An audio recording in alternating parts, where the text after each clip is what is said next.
Hey, everybody. Thank you so much for joining us for this special interview episode of the Chasing Daylight podcast. We love having guests on, especially guests in the golf space.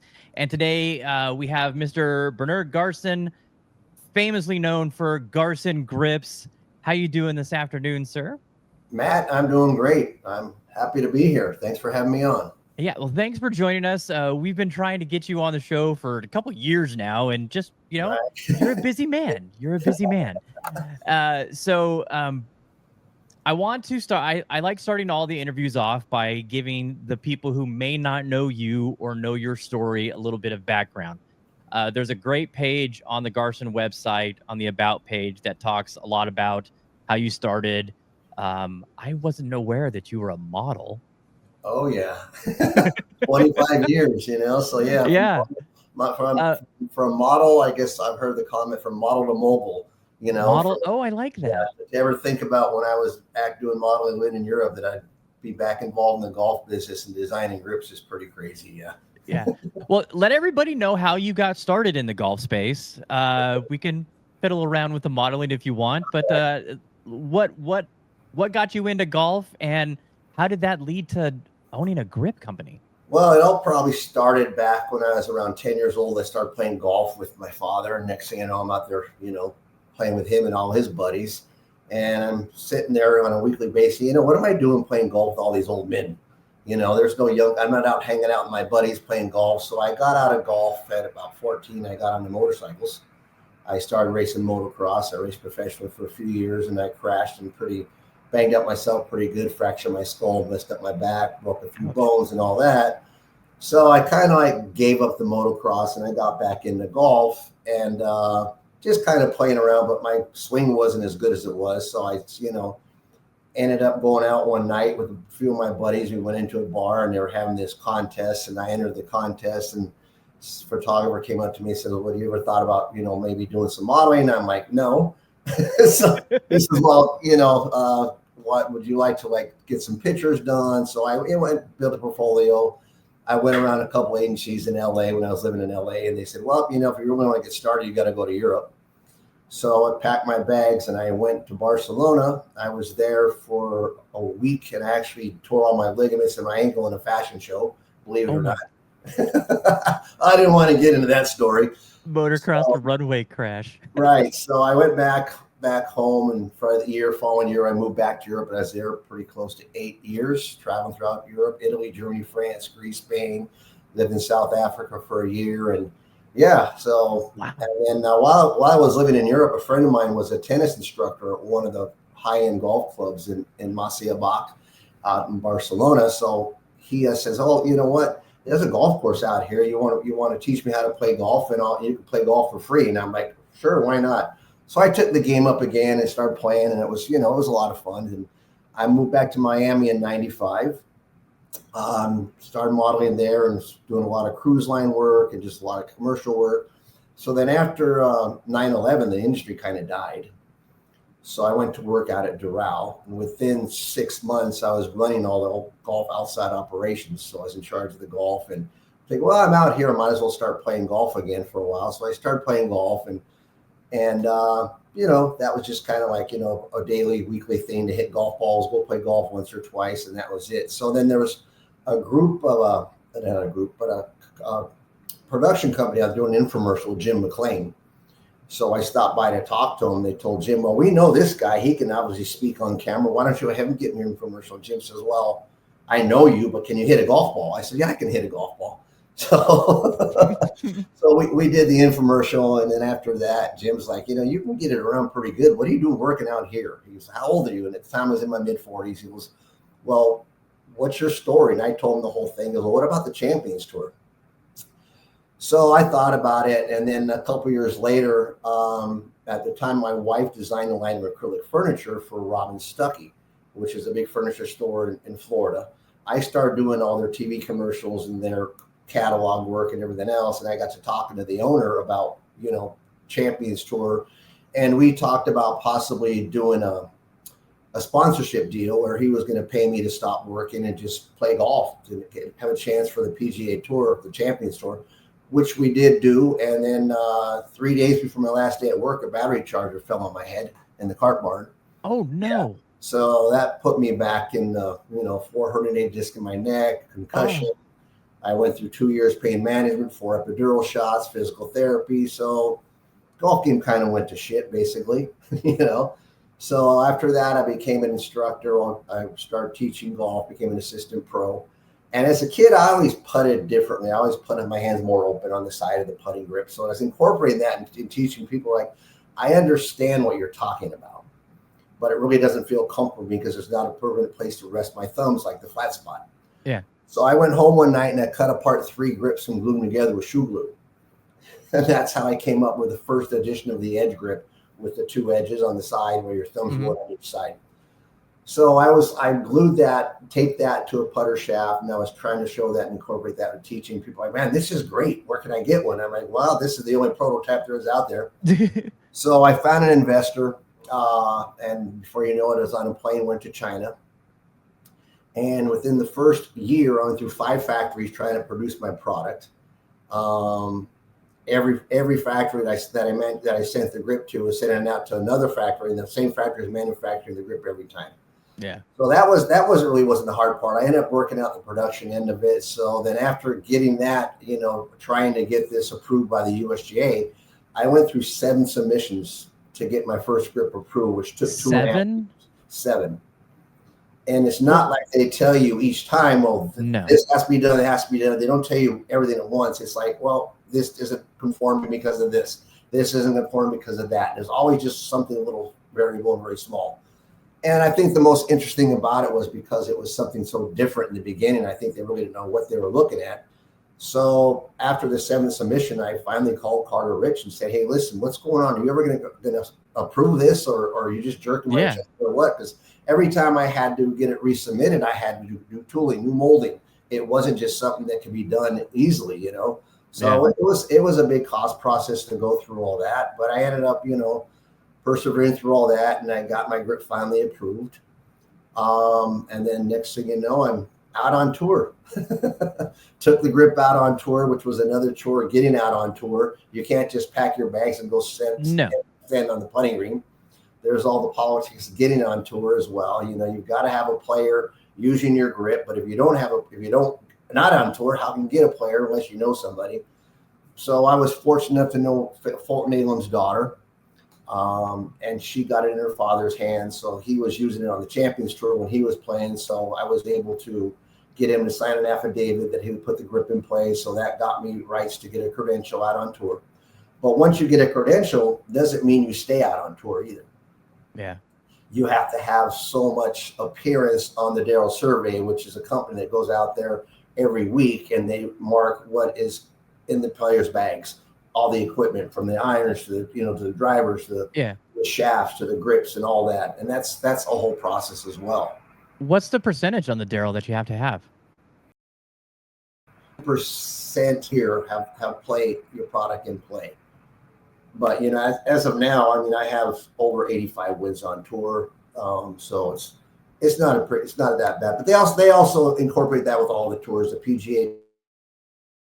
And then, and the fun, ironic thing about it, when I first got on tour with the edge grip, was a little skinny grip. Next thing you know, Super Stroke's coming out, and then it was the fat grip stage, So then I had to now go back to the drawing board and come up with my next grip, which was the fat grip, which was the max grip. Yeah. So, yeah. So is what is now like the quad tour, the main one, is that basically your original design that you've changed over the years? The funny thing about that, see, all my grip designs came from just like, I would take other grips, and I was out on my balcony shaving grips down, grinding grips down. I bought a grinder, getting rubber all over the balcony. At the time, my wife's like, what are you doing out here? You're making a big old mess. And I'm like, well, as a kid, I grew up having a little workshop downstairs in the house. So I was always doing my, coming up, inventing things and doing things, and I enjoyed it. So the quad grip now is probably the main leading selling grip, but the max, to me, it all goes back to the technology and the max and the edge grip. Because basically what the grips are doing, for yourself by getting your hands on the side, it's putting your body in a more neutral position, which is getting your elbows into your body, sending your shoulders back in the proper position. So when I got out on tour, there's a lot of coaches that are really big believers in the technology of the Max Grip. Mike Shannon, Mike Bender, Pete Cowan. He uses the Edge Grip as a training aid for wedges with his players. Phil Kenyon, he's taught a lot of the main players out there. And so basically being out on tour, there are a lot of guys, like the first time JB Holmes picked up my grip, he threw it back at me. He says, "What the hell is this thing?" He goes, "You got it on the putter wrong or what?" I said, "Well, what are you talking about?" He goes, Sounds "It like feels my friend weird." Dan. Right. He goes, "It feels weird." I said, "Well, let me ask you a question, JB." I said, "How well has your putting been lately?" And he goes, "Well, you got me there." Right. So at the time, there was a coach out on the putting green that had a Sam Lab set out there, and he's giving the guys their stats. So I said, "Go over and have your stats checked." And his caddy came back. He says, "Can we have the head cover to that putter?" He goes, "JB's stats have never been that good." JB pretty much put me on the map, winning 3 times with the Edge Grip, and then after then Stenson winning the British Open, really acknowledged the fact that Garson was a legit company. Oh, I didn't realize Stenson had that on his. So a lot of it was, guys saying, "Listen, I understand the technology, but I'm too traditional. I can't get into this position," which basically it doesn't take that long to really get your body to adapt to something if you give it time. Like literally, if you pick up a Max Grip and you putt with it for 20 minutes, your body will. I mean, of course, in the beginning it feels strange because we were all taught how to putt one way. Yep. Straight down the middle. Nobody said that was right or wrong. That's how we were all taught.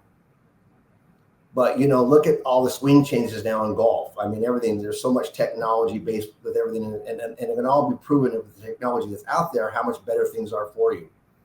So having all the data and all the breakdown of the design of my grips, I know that I have the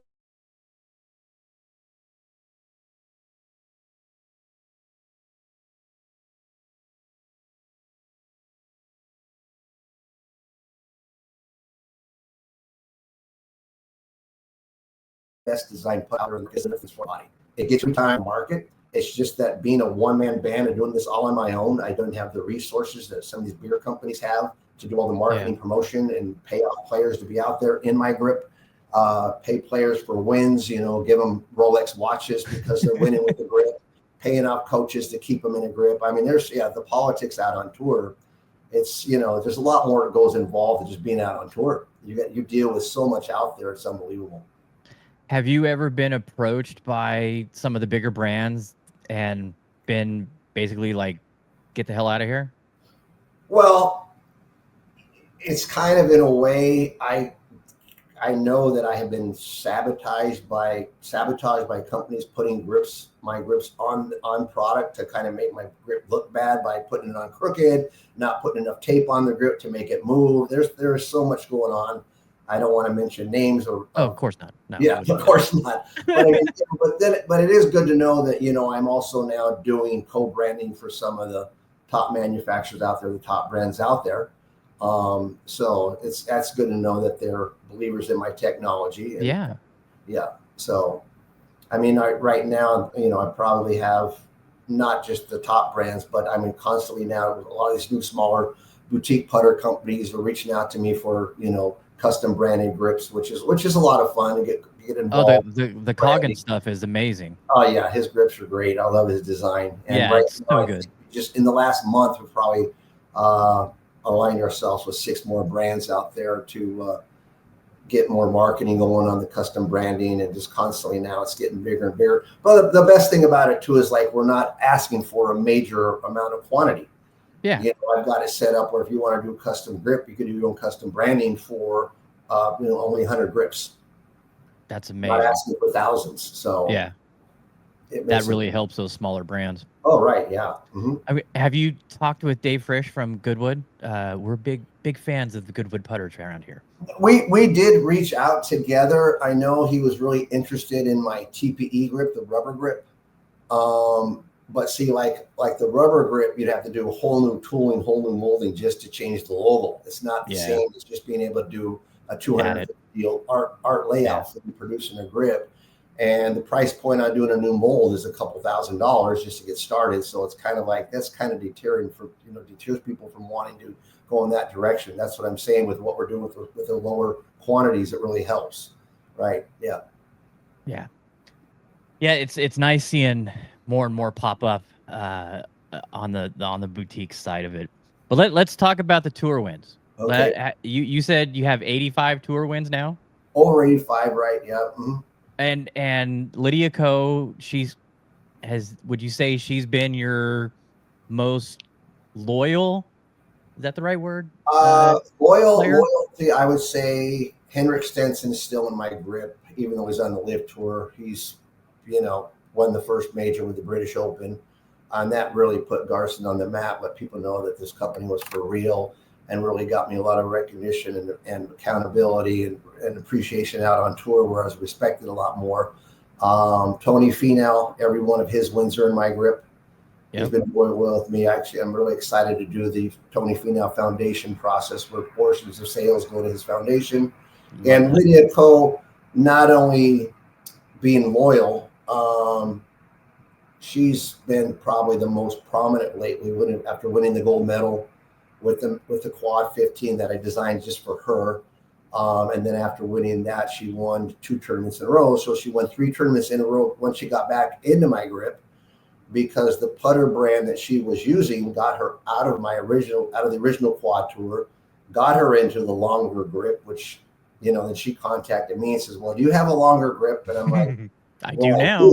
I do. But the one I had, the 17-inch grip, was too heavy for her because she's very particular on her weight.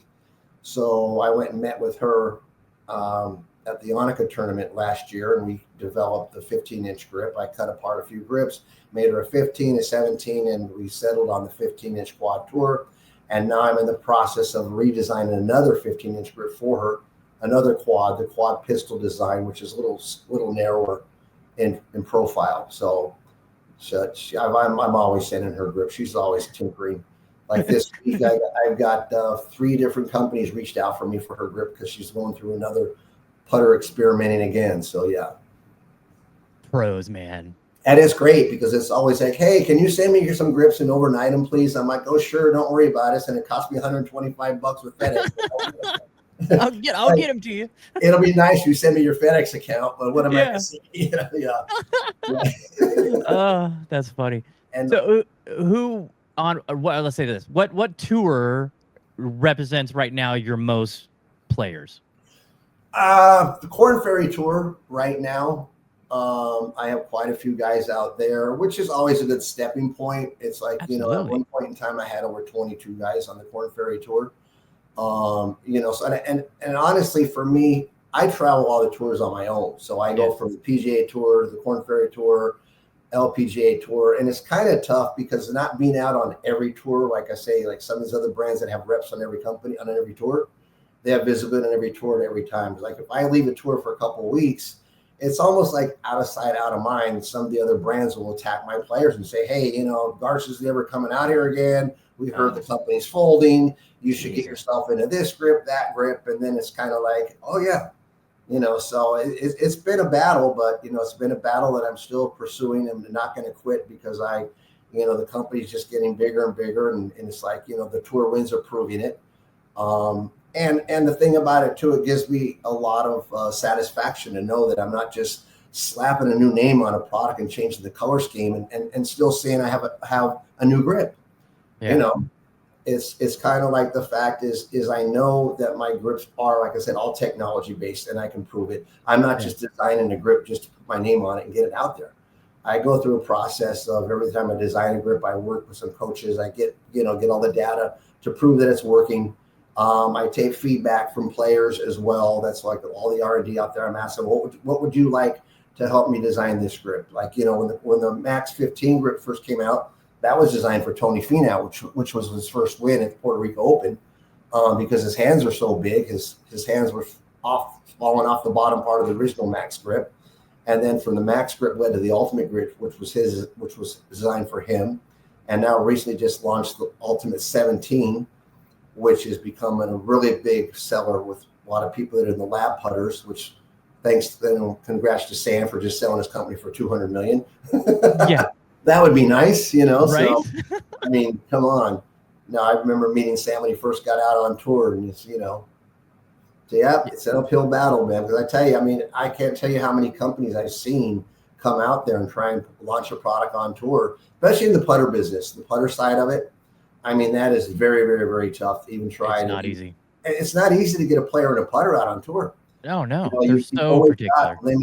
A limited amount of guys because, you're talking about the companies in line with, with other companies too. They will also promote certain brands, like shaft companies promote certain brands to their players for their OEM market products.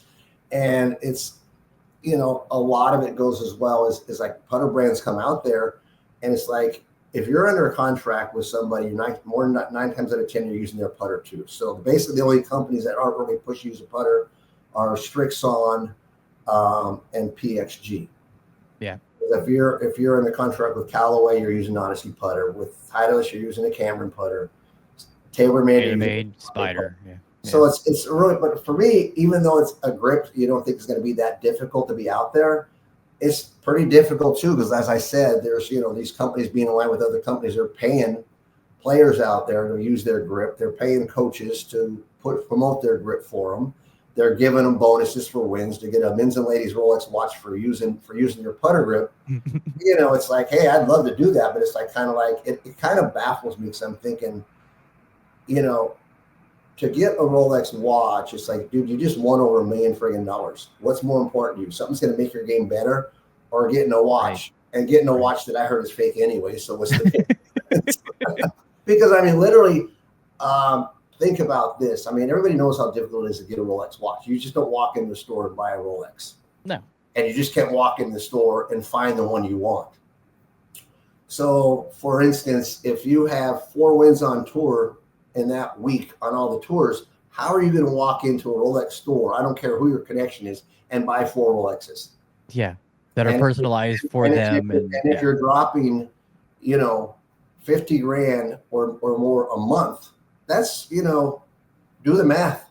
You're looking at $500,000 you're going to be giving away in Rolex watches. I mean, you got to be shoot yourself in the head for that one. I'd rather have $500,000, $500,000 in my pocket than having to give away a watch to a player because he's using my product. Right. I mean, believe me, I'd love to be able to, hey, here's an incentive. Here's 10 grand for winning with my grip, something like that. One day, hopefully I do get there.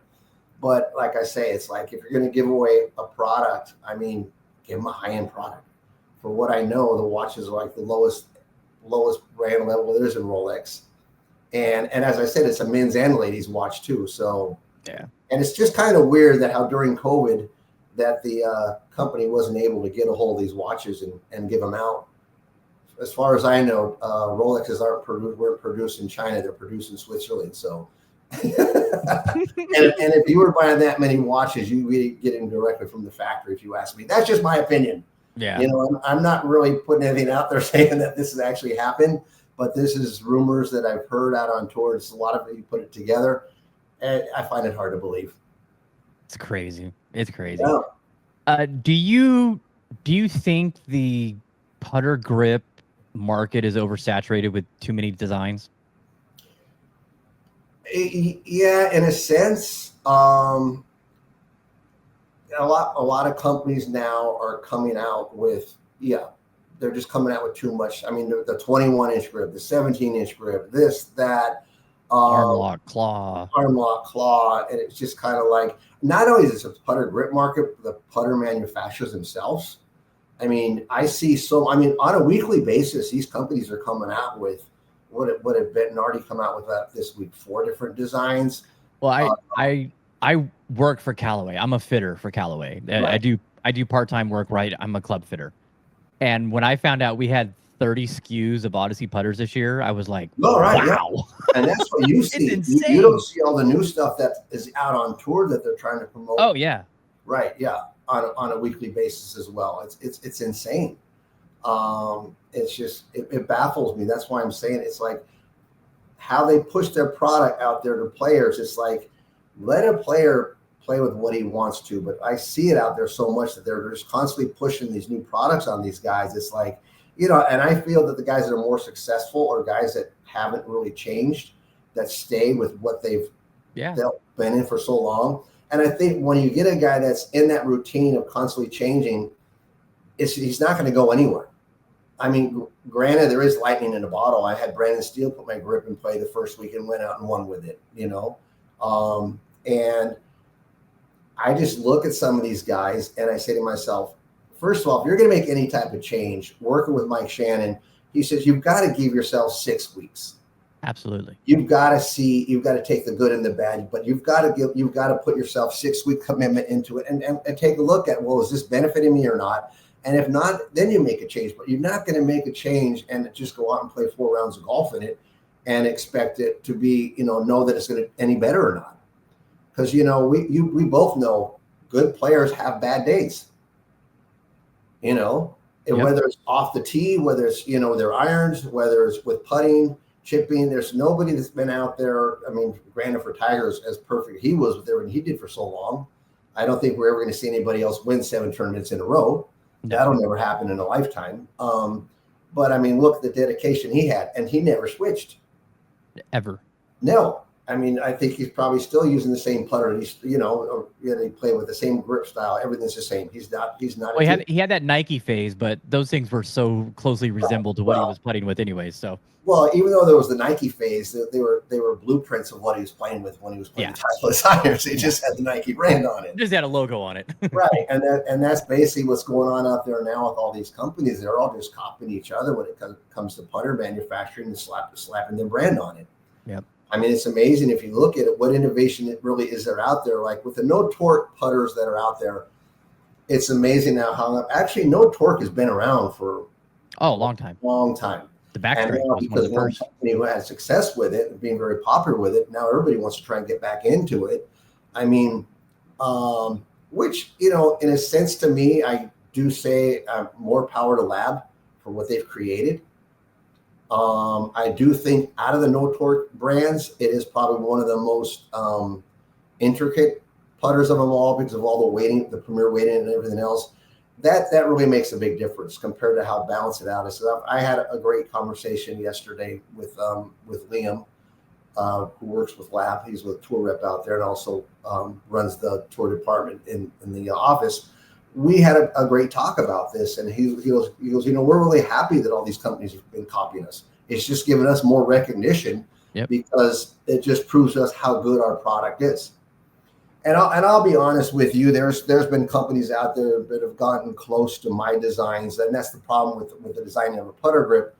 You have a design patent, one little change here and there, it can change the design a bit, but they can't get exact. Yep. I actually had one putter grip company. I noticed that they bought one of every grip off my website. I saw by the email, so I emailed him and I said, hey, listen, I said, I noticed you bought one of all my grips off the website. You should have contacted me. I'd have been more than happy to give you, the tour discount or just, the PUD pricing.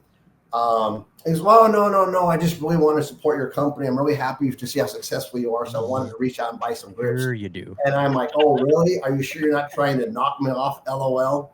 And he goes, oh, no, I'd never do that. But sure enough, couple months later, one of their brands came out, which was really, really close to mine. But, there's another company too that tried to contact me, told me I was infringing on his patents. I'm like, buddy, my grips are all patented. Good. How am I infringing? Why don't you contact the patent department? Then why are you contacting me? Yeah.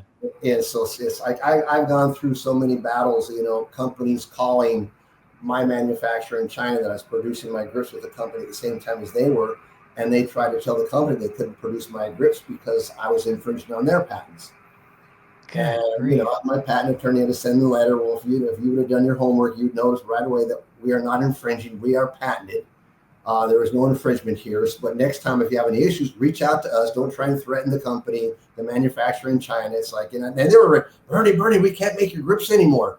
We got a letter from X, Y, and Z saying, you're infringing on their patents. We don't want to get that is so wrong. Yeah, I know. But I mean, I literally had a coach call me recently. He said, so Bernie, what's your incentive to get golfers in your grip? I said, my incentive is just it's going to make them a better putter. Statistics prove it. the technology I have, if the player commits to it, it'll in time make him a better putter. He goes, well, I got this brand. They're paying me X amount of dollars to promote their grips, and they're doing this and that for players. And I said, well, listen, I have X amount of tour wins. I've never paid a player. I've never had to pay a coach, and I think that speaks for itself. Absolutely, it does. I mean, I don't think there's another putter grip company out there that can say that they have a gold, silver, bronze in the last 3 Olympics. Cheating. I mean, that is pretty, and that's a pretty high achievement that I'm very proud of. Absolutely. Yeah. It's pretty neat to see yourself. I remember the first time getting out on tour and say, I just want to see one player get in my grip. The next thing you're seeing somebody on TV. Now it's like, on a weekly basis, seeing somebody out there. I mean, from the percentage of the guys that I have on tour compared to the bigger brands, when I have a guy out there on tour that's, in the last group or wins in that week, it's just such a big achievement. It's just such a great feeling, and the marketing value of that, you can't pay for that. Yeah. Oh, absolutely. I mean, I remember the first time I saw Lydia Ko with a Garsen grip, I got goosebumps. I'm like, oh, wow, that's so awesome, Yeah, I mean, and not only Lydia, I mean, Brooke, she's won a major as well with my grip up there, and she's doing well for me in Canada. And it's so funny because it was like, Brooke got out of my grip for a while. She's back in it. The same that's thing. Good to know. Yeah, she's back in it as well. And I just got a couple new players in it on the LPGA this week. And Carlota Singala, she's been in my grip for a while as well. Top Spanish player. Mm-hmm. And yeah, but it's the same thing out there. If I had my way, honestly, I'd probably just stay on the LPGA tour. I mean, the women out there, they're so nice to work with. They please, thank you, hello. They appreciate things. And, it's a different world because they really have to earn it. It's a lot. It's not handed to them as much as it is to the men. Right. As far as marketing themselves, they really have to put in a lot of work. So anytime they have, someone like you that's out there helping them get better, they're a lot more respectful for it. Right. Well, the thing is, I'm not out on tour to make guys a worse putter. I'm not going to try to help you. And it's like, a lot of it is like people don't realize another thing. So I just didn't design a putter grip. Like each one of my grips are designed for a specific style of putter head you use, the way you hold the putter. Like if you've got a face balanced putter, I recommend a certain grip. If you're left hand low, I recommend a certain grip. If you're traditional, you've got a putter facing more toe hang, I recommend a certain grip. So that's the whole premise of the Garsen grips as well. It's not just another putter grip. There is something in every grip that is designed. Now, are you using Quintec or SAM or even now Foresight to get data to help the players? I tried all of that, right? Yeah, I used it all, and I tell the players themselves. Being out on tours, it's really hard to try and work with a player and tell them, this is going to make you better unless you can really prove it. So it's not a whole. I tell them, put a grip on a putter, take it back home, go work in the studio with your player. But a lot of it too is, guys, I mean, if you don't have that data available, if you putt with it for 5-10 minutes, you know it feels better or not. Yeah. You can tell. But if you want the true results, the true proof of it, I would challenge anybody to get into a Garsen grip and go get your stats checked.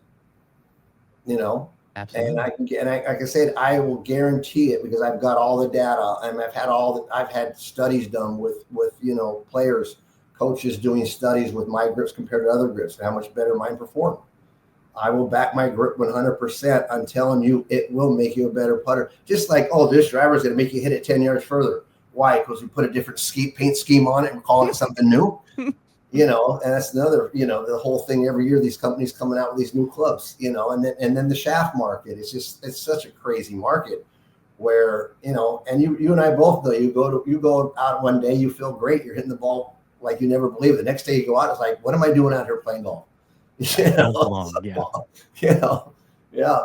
It is a wild grain.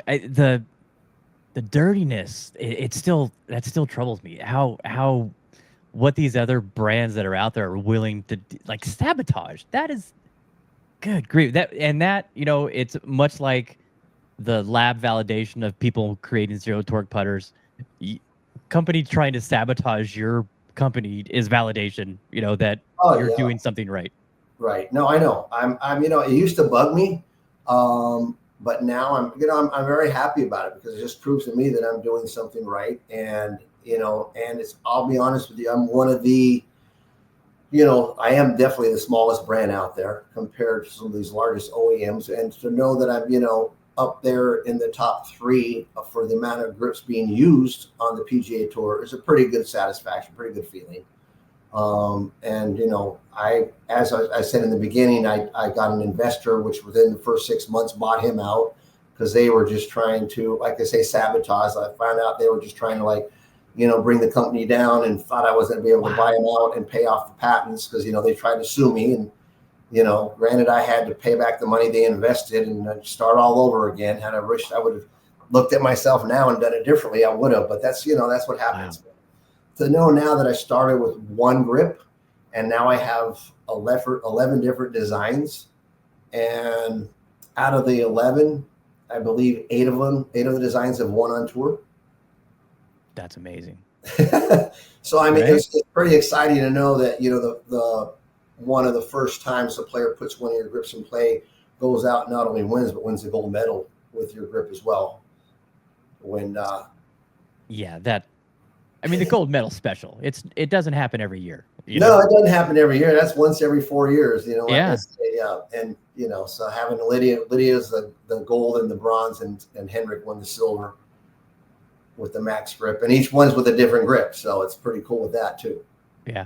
How do guys that are under contract, do they ever approach you about wanting to change, or how does that? Like if a player is interested, but they're under contract, are you allowed to let them tinker?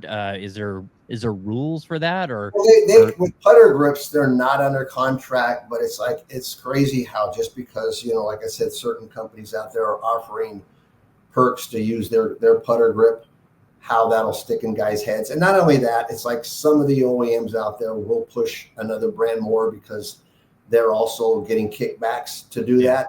I do, just a lot of other things that happen out there. But I mean, now it used to be a lot easier to approach players, but now there's so much more involved. There's a lot more coaches out there like, well, this is not what I believe in. This is what I'm trying to work with him on it. I think this is better for him. I actually had a player, caddy, call me one time and said, Bernie, I'm really upset about this, but I quit working for my player because, he got out of your grip. And the first time he got into your grip, he had his best stats and best finish all year. He got his tour card back because of your grip. And then a few weeks later, he was out of my grip, back into one of the competitors, only because, well, here's your $500 monthly bonus for using the grip. Here's your incentive. This and that. I mean, it's crazy to think about what these little incentives do to players out there. But you know what? I guess money talks.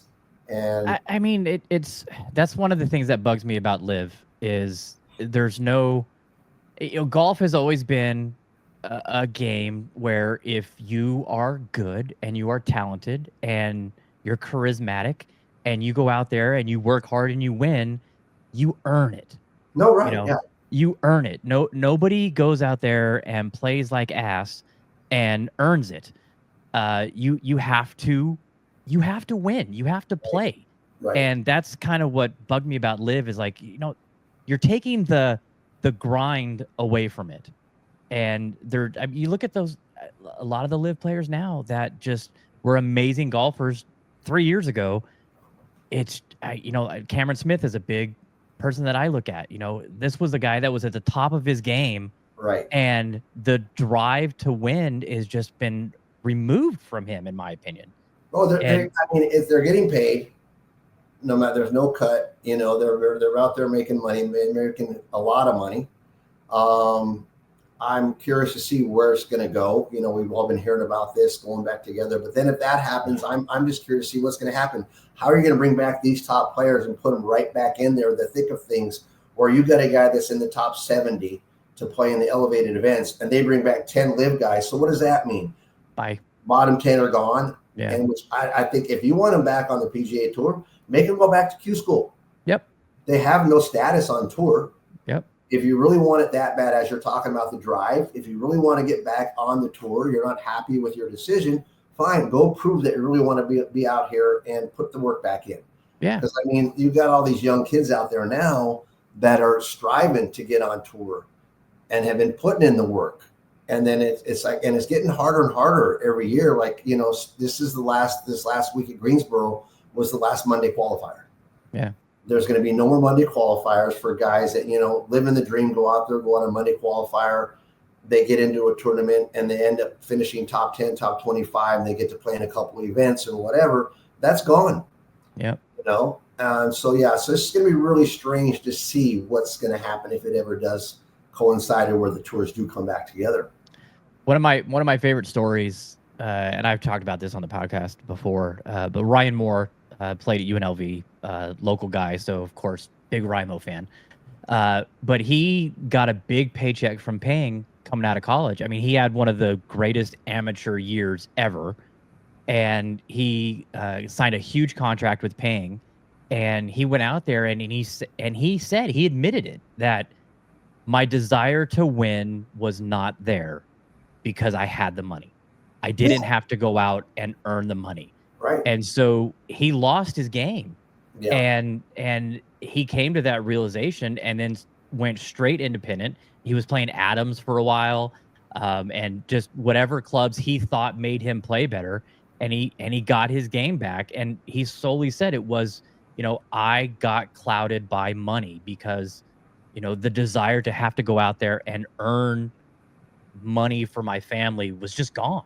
Right. It's a different level. Well, I mean, think about Liv. Not only just the money, the bonus they get just for signing. Yeah. I mean, it's like, okay, I just got X amount of millions of dollars. It's like, I'll go shoot 80 for 3 days. Who cares? And play golf in shorts. It's a shotgun start. I mean, I've done a couple of Liv events. It is a whole different atmosphere.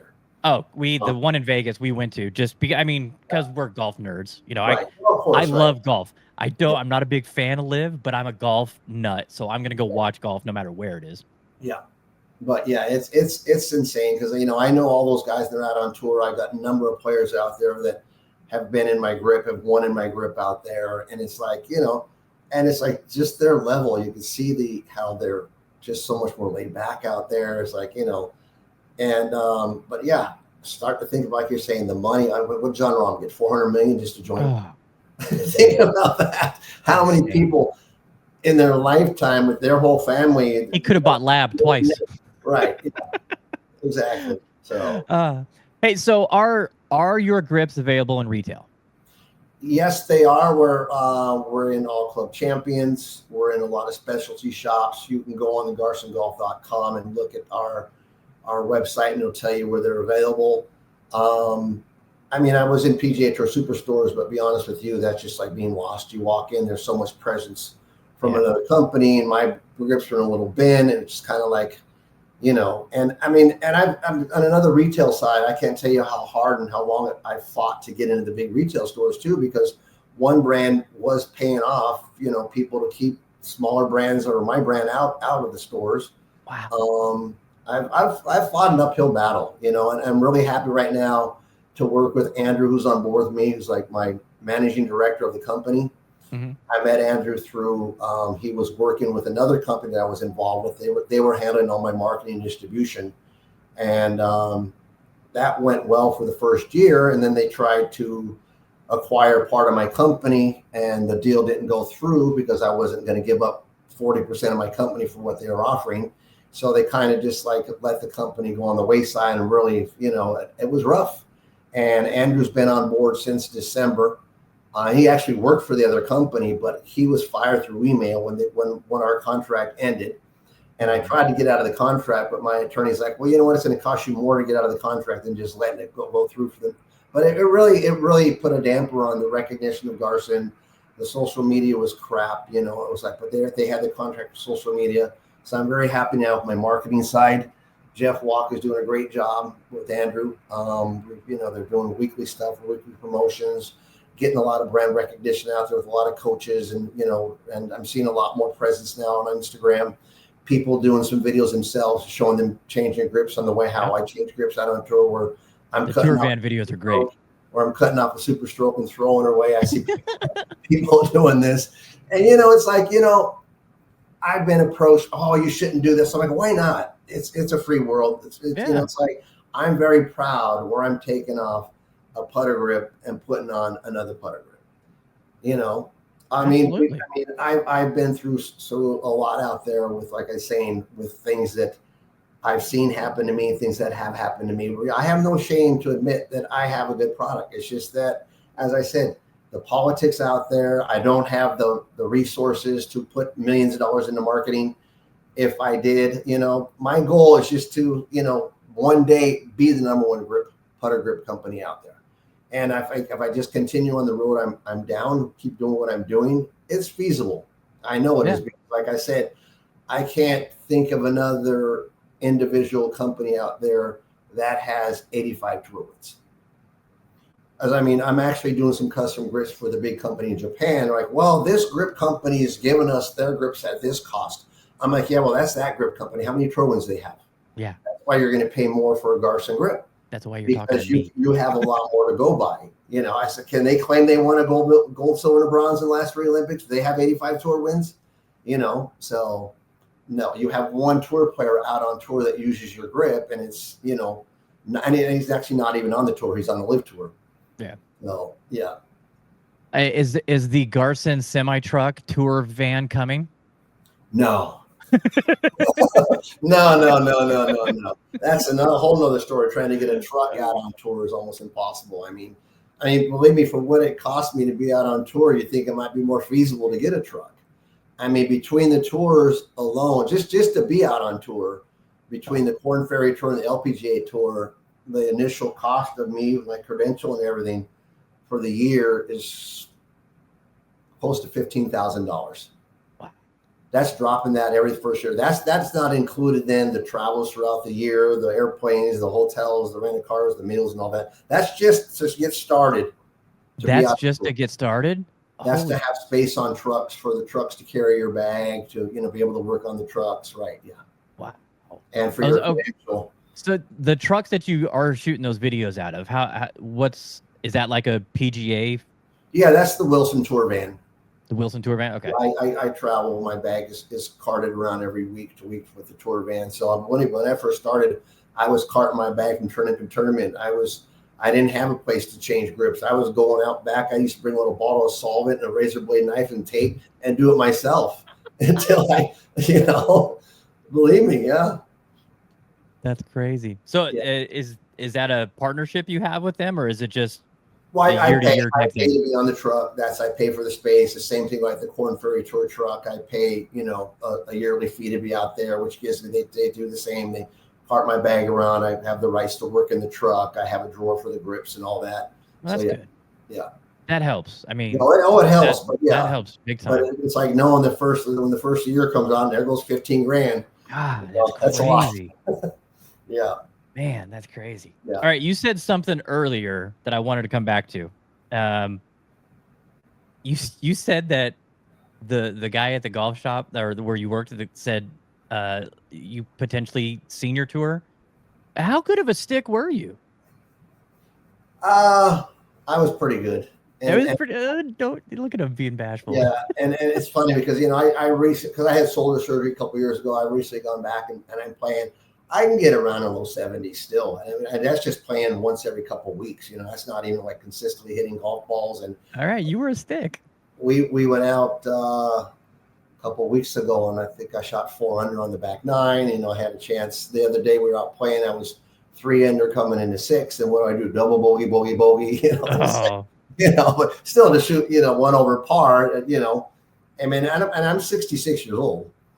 But and a lot more goes into that. I still work out. I'm trying to stay in shape. And it's like traveling. I travel at least 3 weeks out of the month, Monday through Wednesday. So there's a lot on my plate with that. And it's like I said, I used to do it all at one time. Do the traveling, do all the shipping, do all the receiving. Now having the warehouse space and having Andrew help me out, and having we got the distribution going and the marketing and having the grips sent out. It saves a lot, but. Oh, I bet. Yeah. I bet. That's I awesome. mean, I've been known to take money from tour players out there putting. Everybody knows I'm one of the best putters out there on tour. What's in your bag? What's your bag makeup consist of right now? My bag makeup consists of right now. I've got TaylorMade driver 3-wood and hybrids. I've got Tour Proto irons, and right now I've got a Peretti no torque putter in my bag, mallet putter. Interesting. Yeah, interesting. I go from putter to putter, but I tell you what, this Peretti's been pretty special. I've got hundreds of putters. I mean, I bet. Oh yeah, I try them all. I get them all right. Yeah. Yeah, I'm a putter geek. I love playing with different putters. I love different feels.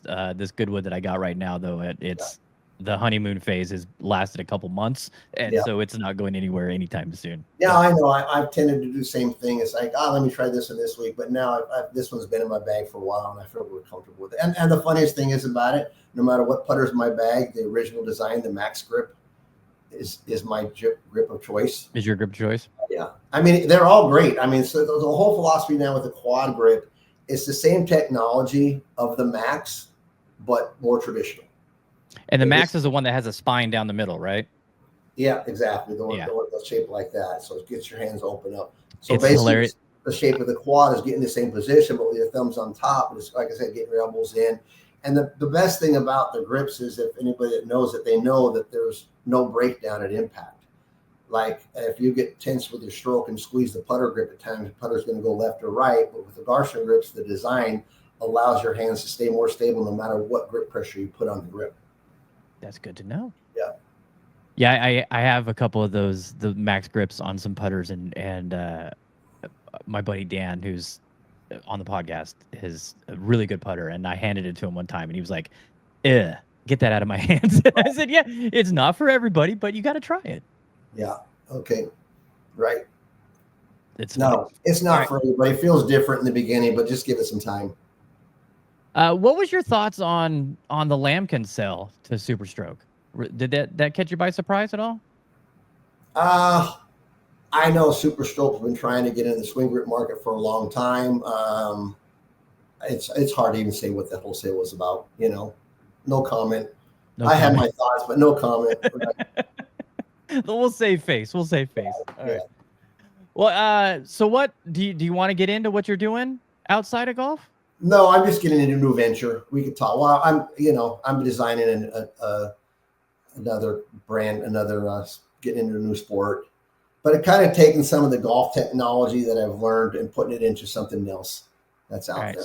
Well, stay tuned. I'll tell everybody, stay tuned for that, because we had a conversation before. Continuing on to another venture. Yeah, before hopping on, and is it still going to be under Garson name? Probably. It'll be Garson, something by Garson, whatever, right? Yeah. Mm-hmm. I like it. Yeah. Well, Bernie, thank you so much for hopping on. I've been here. I've been wanting to do this for so long. I'm glad people found out a little bit more about the company, more about you, and what you're doing out there. The dirty stuff going on tour, man. Stop it. Stop it, people. Those of you who don't know, GarsonGolf.com, go on, check us out. Any questions, reach out on Instagram. More than happy to help you with any decisions you have, any comments, any questions about what style grip you want for what putter, what is best. Always here to help out. Yep. I'll have all the links in the show notes with how to get in touch with them through their website, social media, and all that stuff. So again, Bernie, thank you so much for coming on. All right. You got it. Excited to see what's happening for you in the future, and we're going to keep our eyes on Garson Golf. Got it, man. 100%. All right. Thanks a lot. Shout out. All the best to you, buddy.